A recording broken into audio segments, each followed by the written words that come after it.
ওয়ালাইকুম আসসালাম ওয়া রাহমাতুল্লাহি ওয়া বারাকাতুহু। কেমন আছেন ভাই? আলহামদুলিল্লাহ আমি ভালো আছি। আপনি কেমন আছেন?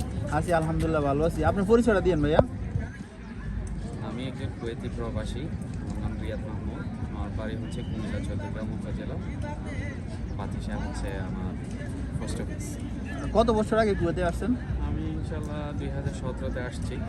তো আসলে 2017-তে আসছি যে আমি ধরেন আমার প্রায় 9 লাখ টাকা খরচ গেছে। আমি আহলি শনি আসছিলাম মানে আমাদের কোম্পানিতে।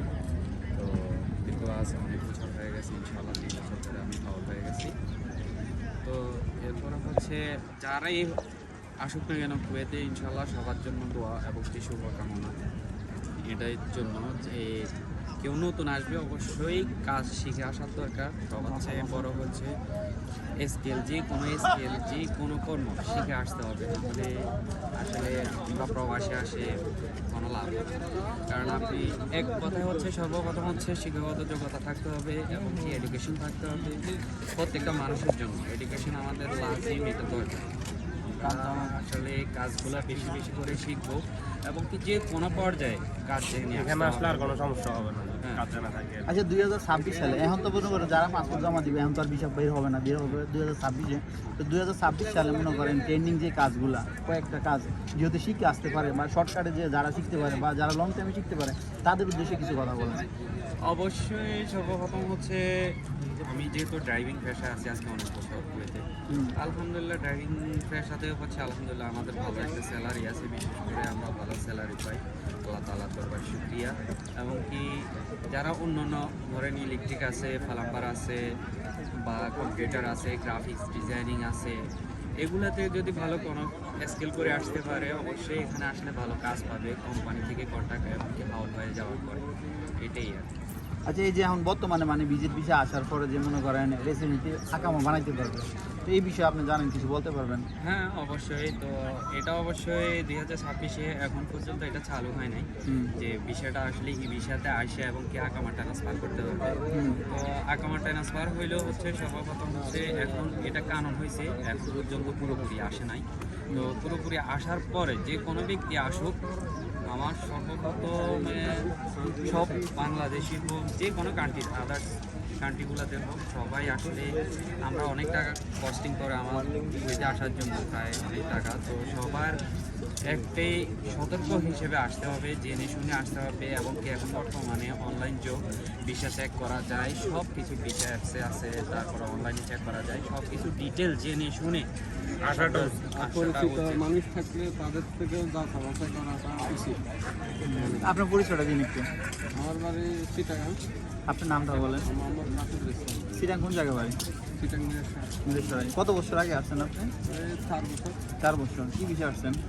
আমি তো আছি এয়ারপোর্টে। এয়ারপোর্টে কি কাজটা ছিল? হঠাৎ ওটা তো এই যে কাজে মনে করেন অন্য কেউ যদি আসতে চায় বা কি কি লাগবে বা কি একটু বিস্তারিত বলবেন? বলতে মানুষ জানাশোনা থাকার দরকার, পরিচিত মানুষ থাকার দরকার, এটাই আর কি। আর কিছু লেনদেন বাছাই করা। আচ্ছা, এই যে এখন বর্তমানে মনে করেন কুয়েতে বাইরে কাজ করা যায় না, মনে করেন অনেকে বলে বাইরে কাজ করা যায়, এক কাজের উপরে আছে আরেক কাজ করা যায়, তো এটা এই বিষয়ে একটু বলবেন বিস্তারিত। এটা শোয়ানো বা আকুতুকুমা যদি কিছু একটা সুযোগ পাওয়া যায় তাহলে ওইটা করতে পারবে। এটা কানুনের উপরে নির্ভর করে। তা আমরা যারা আসি তাদের মানে এটাই মানে জানার বা বোঝার একটু যদি তাদের উদ্দেশ্যে একটু বলে দিতেন তাহলে সহজ হতো। বলার এটাই বলতে পারি যে সবাই আসবে, জন্য সবাই তো থাকতে হবে ইউটিউব এবং কি এখানে কুয়েতে চীনা জানা থাকলে তাদের থেকে বাংলাদেশ। আরেকটা কথা হচ্ছে কুয়েতে যারাই আসবেন নতুন, তো অবশ্যই এটা মাথায় নিয়ে আসবেন না যে আমি ওভারটাইম করব বা আমি 8 ঘন্টা ডিউটি করে নেক্সট টাইম আমি আর 4 ঘন্টা 5 ঘন্টা কাজ করবো। কুয়েতে এটা অ্যালাউ না, এটা শ্রম আইন লঙ্ঘন। তো বিস্তারিত আসলে আপনাকে কোম্পানিতে আসলে কোম্পানিতেই কাজ করতে হবে, যেটুকু আপনার নির্ধারিত ওইটাই কাজ করতে হবে, ওইটা স্যালারিতে আপনি ডিপেন্ড করতে হবে আপনার। হ্যাঁ, কস্টিং হতে আপনার যে আয় সোর্স আছে ওইগুলো আপনার অনেকজনে চিন্তা করে যে মনে করে যে আমি এই কাজে আসছি কিন্তু আমি অন্য কাজও করতে পারবো, কিন্তু এটা কুয়েতি মনে করে আইনি এটা সম্পূর্ণ নিষেধ। এটার জন্য জেল জরিমানা হইতে পারে বা দেশে পাঠাতে পারে। হ্যাঁ, বা দেশেও পাঠাইতে পারে। তা আপনার পরিচয়টা দিন। জি, আমার নাম মেহেদি হাসান, আমার বাড়ি হচ্ছে দেখি চট্টগ্রাম, চট্টগ্রাম কোন উপজেলা? মিরসরা উপজেলা। কত বছর আগে কোথায় আসছেন আপনি? আমি কুয়েতে বেশি দিন হয় নাই, আমি হাউস ড্রাইভার হাউস ড্রাইভার আসছি। আমি আসছি 4 বছর হয়েছে। 4 বছর। তা আপনার সুযোগ সুবিধা একটু বলবেন? আমার বাসায় আসার সুবিধা তেমন কিছু না। ড্রাইভিংয়ে করতে হবে, বাসায় কোনো জায়গায় কোনো কাজ করার কোনো চান্সই নেই, করা যাবে না। এই বাসার কাজ বাসায় করতে হবে, মালিকের কাজ আর কি। আচ্ছা, বিভিন্ন আবার বাসার মধ্যে বিভিন্ন ক্যাটাগরি আছে, কেউ হাউস ড্রাইভার আছে, কেউ বাসার কাজ করতে হবে, আবার কেউ দেখাশোনা, বাসার দেখাশোনা বা ক্লিনিং রাখতে হবে, বা হারেস। হারেস এরকম ক্যাটাগরি আছে। আচ্ছা, হারেসের সুযোগ সুবিধা কি? আর হারেসের সুযোগ সুবিধা? খাদেম হারেসের সুযোগ সুবিধা বলতে আসলে স্যালারি সেম, কিন্তু স্যালারি আপনার হয়তো হারেসের দিক দিয়ে তো বাড়ানোর সিস্টেমে বাড়ায়, আর ড্রাইভার সিস্টেমে একটু বেশি বাড়ায় দেয় এটা আর কি। আর যে যারা আছে এই যে খাদেম বা হারেস বা সাইক মানে ড্রাইভার, জি। তো প্রথমত সর্বনিম্ন কত স্যালারি দেবে প্রথম অবস্থায়? এটা কুইতের উপর নির্ভর করে, কেউ 100 দেয় নতুন অবস্থায়, আর কেউ 120 দেয়। এটা কুইতের উপর নির্ভর করে আর কি। আর খানা হয় না সব তো মালিকের। মানে আপনি যখন আসছেন তখন কত পাইছেন আপনি প্রথম স্যালারি? আমি 4 বছর আগে যখন আসছিলাম তখন আমার 100 দিনের বেতন দিছে আর কি। এখন আমার আস্তে আস্তে বাড়াইছে, 2 বছর পর পর বাড়ায়। কেউ কোনো কুইতে বাড়ায় 1 বছর পর, কোনো কুইতে বাড়ায় 2 বছর পর। তার আপনি দেশে গেলে টিকিট দেয়নি আপনার মালিকের? হ্যাঁ, আপনার দেশে 2 বছর পর যাওয়ার নিয়ম।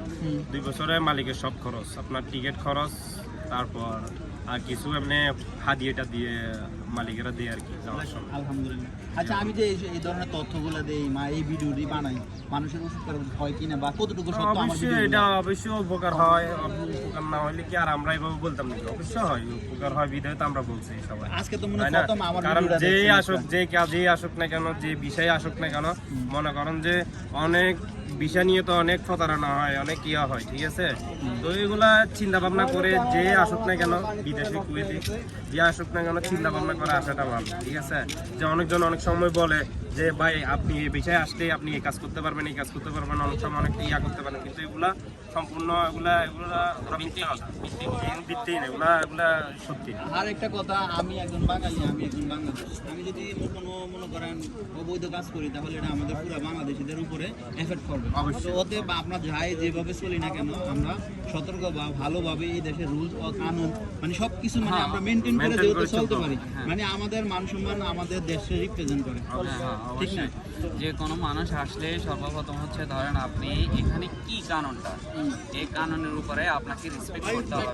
এতে যে কানুন না আইন নিয়ম বা লগুলো আছে অবশ্যই তাকে সম্মান জানিয়ে আমাদেরকে চলতে হবে, যেহেতু আমাদের দেশের উপরে সম্মান হানি না হয়। আমরা একটা খারাপ কাজ করব না যাতে আমাদের দেশের বদনাম হয় এবং কি খারাপ কথাগুলো আমাদেরকে শোনায়। কারণ আমি যদি একজন বাঙালি হয়ে একটু খারাপ কাজ করি তাহলে আমার পুরো বাঙালির উপরে দোষটা পড়তেছে, পুরো বাঙালি জাতির উপরে। ওরা একজনকে বলে না, পুরো বাঙালি বলে, হ্যাঁ বাঙালি কুল্লু মুসে এভাবে বলে। তো আমরা সবাই আমাদের যে যা স্থান থেকে মানে নিজেকে অবশ্যই ভদ্রভাবে এখানে প্রেজেন্টেশন করব এবং কি সবাইকে একটাই রিকোয়েস্ট করব আমরা যেন সবাই সুন্দরভাবে আইন মেনে চলি শ্রদ্ধার সাথে, এবং কি কুয়েতকে অনেক ভালোবাসতে হবে। কারণ কুয়েতে আমরা আসছি রিজিকের জন্য, আলহামদুলিল্লাহ আমাদের এখানে রিজিক ছিল, আমরা এখান থেকে পেট চালাইতে পারতেছি, আমাদের ফ্যামিলি চালাইতে পারতেছি, আমাদের আত্মীয় স্বজন ভালো চলতেছে, আমাদের দেশ চলতেছে, আমাদের দেশ চলতেছে। তো আপনাকেও অনেক ধন্যবাদ, আপনি এতক্ষণ আমাদেরকে সময় দেওয়ার জন্য, আপনার এই চ্যানেলকেও ধন্যবাদ, আপনার মানে তথ্যগুলো শেয়ার করার জন্য। সবাইকে একটা রিকোয়েস্ট থাকবে, অবশ্যই আমরা প্রতিটা মানুষ জেনে শুনে আসবো, প্রতারকের হাত থেকে যেন আমরা বাঁচতে পারি, আর টাকা পয়সার লেনদেন থেকে যেন আমরা সতর্ক থাকি এখানে। ভালোবাসা অবিরাম, সাপোর্ট চাই অল টাইম। আর কি কোন ধরনের ভিডিও চান ইনশাআল্লাহ কমেন্ট করবেন। আর সবসময় সাপোর্ট দিবেন, তথ্য নেবেন। আর আমার এই ধরনের ভিডিওগুলো কিরকম হয়, আজকে তো প্রথম দেখছেন হয়তো বেশ না অবশ্যই ভালো, কেননা ভালো বলতে বর্তমান প্রতারণা জিনিসটা বেশি হচ্ছে ভিসার ক্ষেত্রে। তো যেহেতু আপনি স্যালাইনের মাধ্যমে যেহেতু করতেছেন, তাই এটা মনে অবশ্যই ভালো, অবশ্যই সবার উপকারে আসছে। অবশ্যই সবাইকে বলবো শেয়ার করার জন্য, সাবস্ক্রাইব করার জন্য। সবাই পাশে থাকবেন, সবাইকে ভালোবাসা দিবেন। থ্যাংক ইউ ভাই।